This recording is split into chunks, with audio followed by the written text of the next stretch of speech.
Hi, you guys. Welcome to my house. We have a full sofa today. Yes. It's nice to have guests. You guys, this is going to be a really exciting episode. We are going to be talking about co-parenting, how it feels to be a stepmom or a stepdad. And we wanted to kind of break out of our norm. We're having guests on today that actually aren't YouTubers. They have real jobs, real lives. And I want to introduce you guys to the guests, and then they're going to talk about themselves. On our left, the first guy to be on Mom's View in Pocatello, Idaho, I guess we could say, is my best friend, Christina. Her husband, Matthew Lish. Hi, Matthew. Welcome. I feel like we should applaud for you. Hi, world. For being on the Mom's View. My real job is to change your light bulbs when I'm done here. So. He's a handyman of many types. And then my second most bestest friend in the whole world is Carrie home, and we're excited to have you guys here today. They're being very pushed out of their comfort zone. They don't do this. So I had to really twist arms, like, please be on the Mom's View. Please talk about this. So tell us a little bit about, so we're talking about co-parenting, and I think it would be a great topic to just like touch on. I know there's a lot of you out there who are dealing with that, and just kind of feelings and sensitivity towards like what works for you, what doesn't. But Matt, tell us a little bit about your story and how you fit as a co-parent. I am Matthew Lish. I married Christina Chisholm, now Lish. Yes. And her and Carly have actually been best friends for like more than a decade, so almost 2 decades.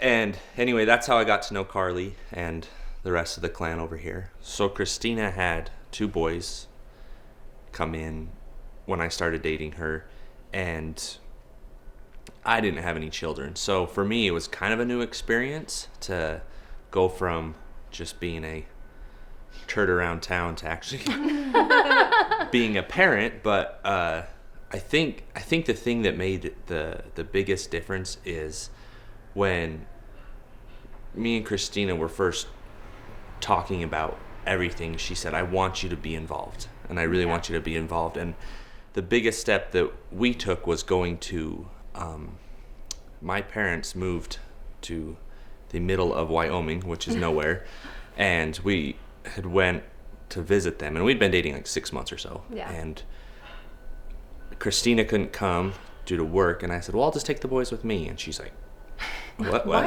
No, what? No, you're going to the middle of nowhere and you're taking my boys? I was like, well, and through that it was to trust that she could trust me in one, and that the boys could trust me also. And I think that's really where our relationship developed, is that the boys knew that I had their back through thick and thin in this random strange place with random strange people. I was the one that they could turn to for anything they needed.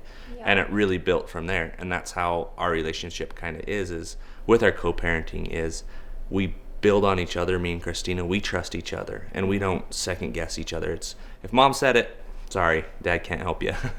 And the other way around. And then with that, it's that the boys don't feel like I'm just a big brother that's trying to buy their love or anything. It's that, I can trust him.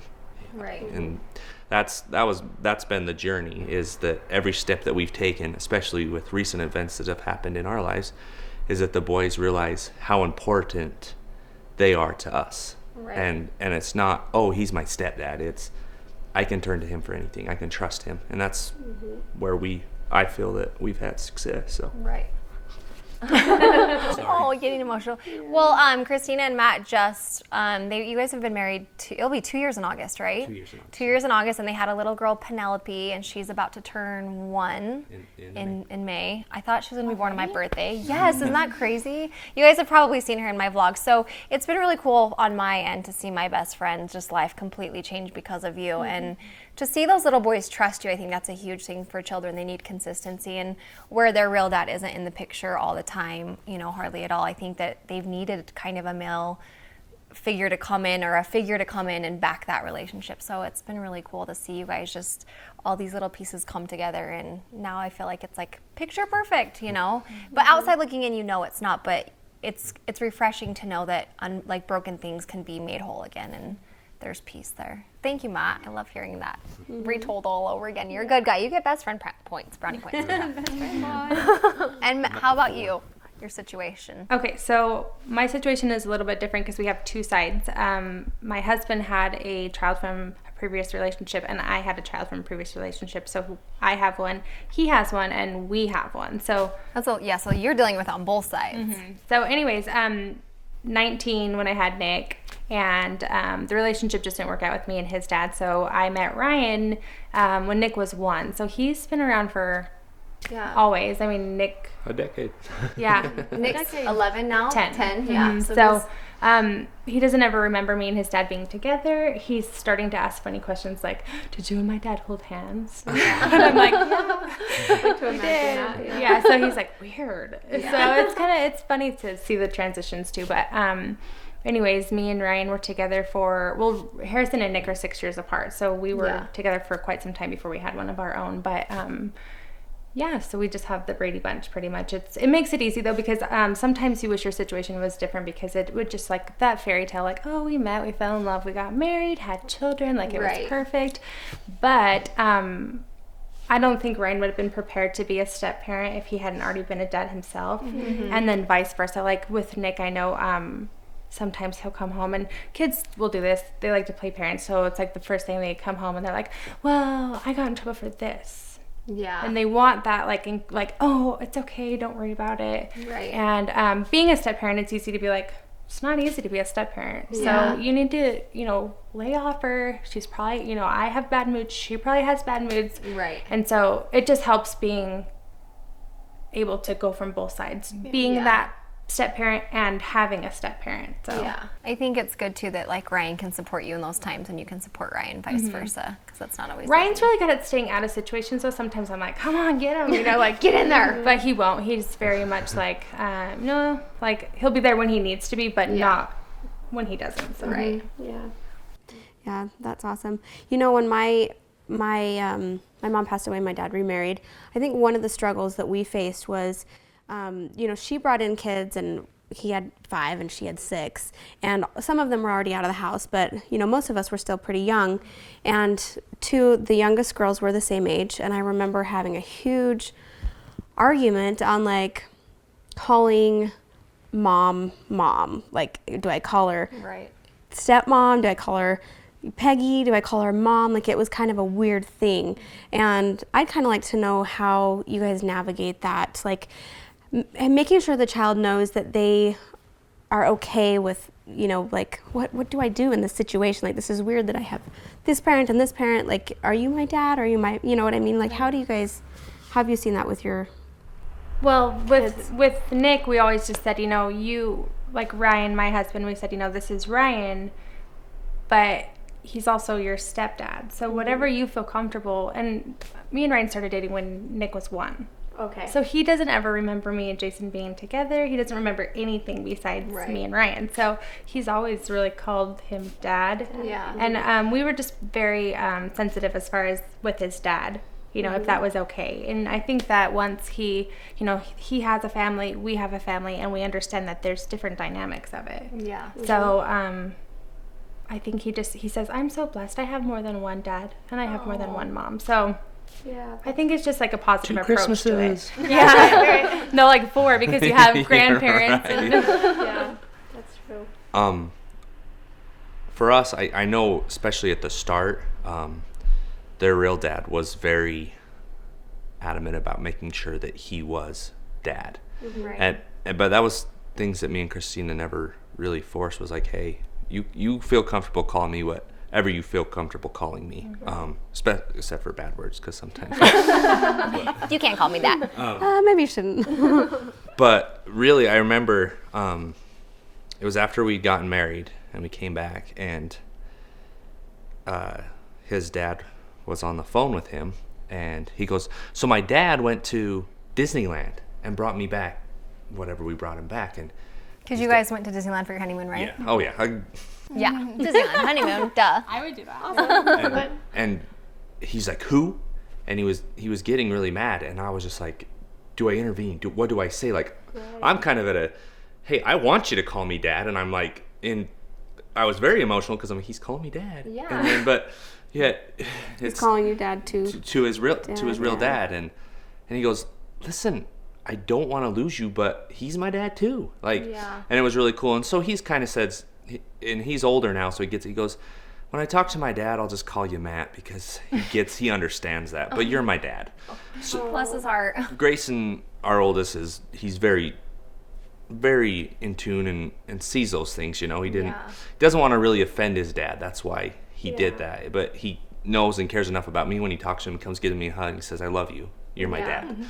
So it's been really good on that. And our littler one, he's called you dad from like day one. It's just, he was only a year and a half when I met him. So again, when that issue arose, it was like, well, you are, you know, and but he is the two Christmases kind of kid.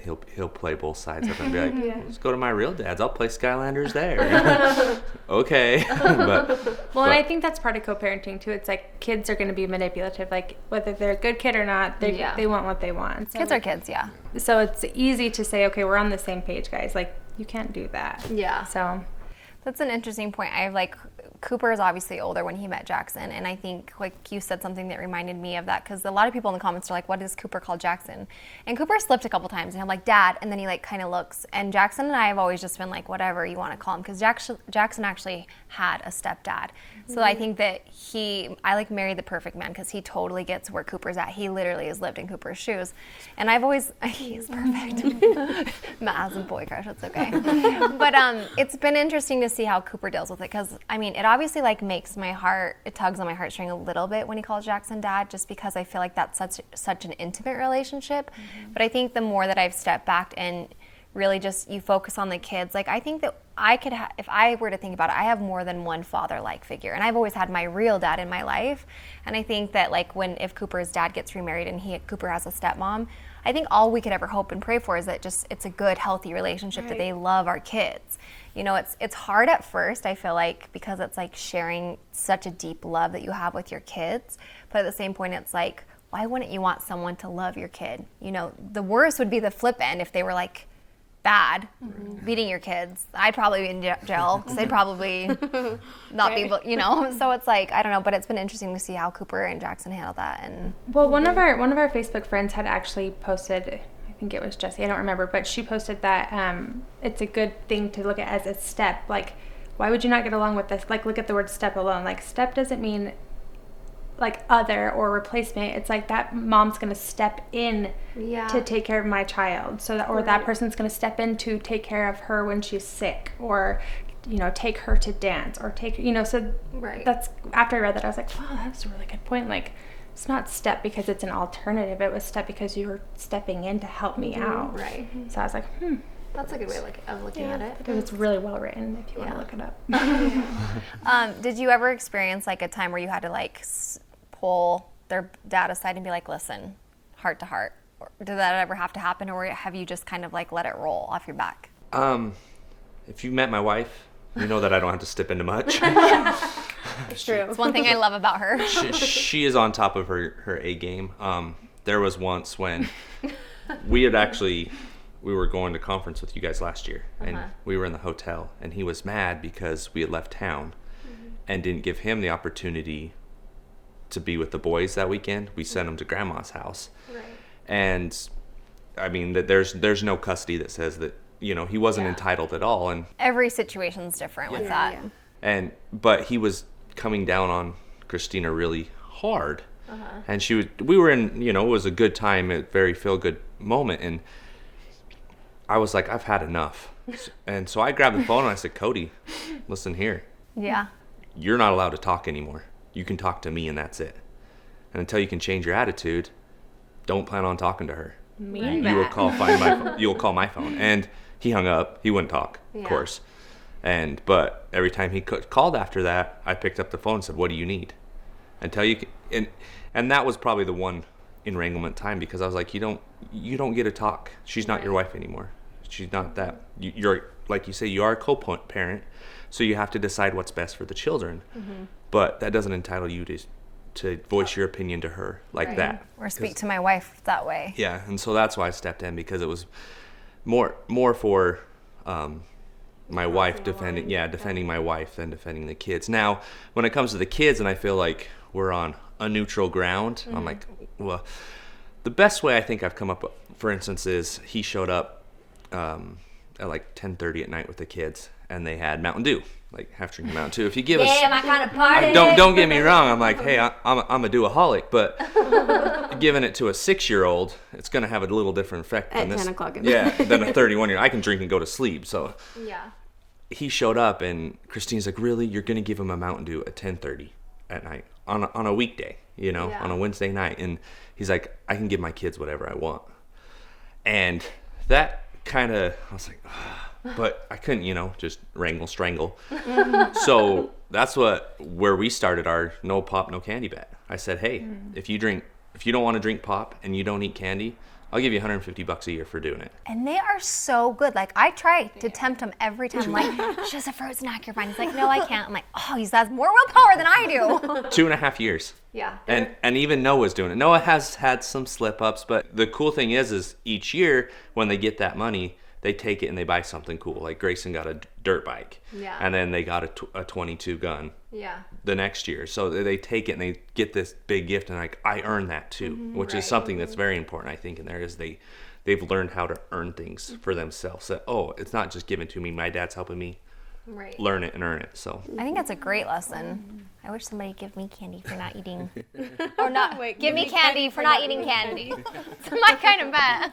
Well, I think it's great that you guys both, you recognize, I think one of the most important things that you have to do as a step parent is respect the situation, realize there are things that you're going to maybe get upset about and things out of your control, but realizing that the most important thing is the child and the experience that they gain from this situation in their life that isn't easy. And some kids can really come out of it with a really bad taste in their mouth about step parents and that whole wicked stepmother thing. I know that's what I was terrified when my dad was dating women. I was like, oh, this is weird, who are you gonna marry? But just respecting the situation, I think I can see that in both of you guys, that you truly do love the children, and that's the most important thing. Mm-hmm. Yeah. That was one of the biggest compliments we ever got, was at a parent-teacher conference. Nick's teacher said, I would have never guessed he came from a split family. And I was like, That's such a good compliment, because you're always in the back of your mind thinking, are they different? Do they feel different because they have this situation going on? So good on you guys. Well, and I guess I didn't talk about our custody either. So I stay home and serve as his daycare provider. So it is kind of nice in that sense, where we have 50-50, but he stays with his dad Monday, Tuesday night, excuse me, and then with us Wednesday, Thursday, and then every other Friday, Saturday, Sunday. But his dad will drop him off at 6:30 in the morning on his way to work.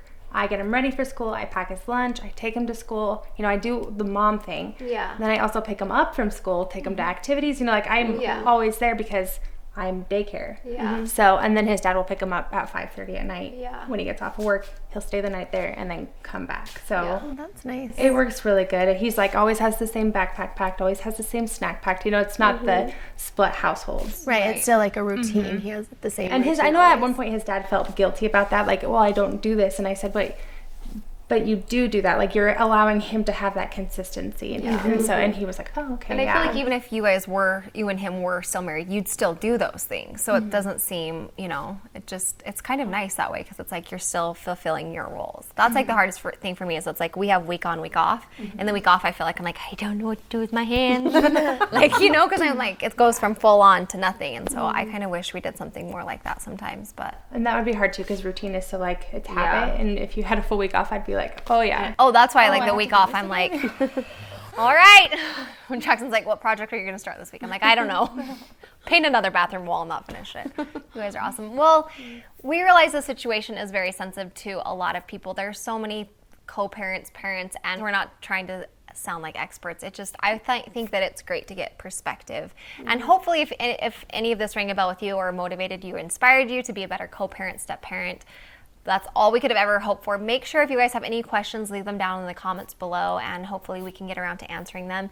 We are so grateful that they were here and talked to us about you guys' situations. And it was a fun mom. And I also think know that you're doing a good job, because I'm sure that sometimes you question that as a step parent or when you're co-parenting, but no matter what, you're doing such a good job for trying. And I think for you guys too out there, there's not a specific family.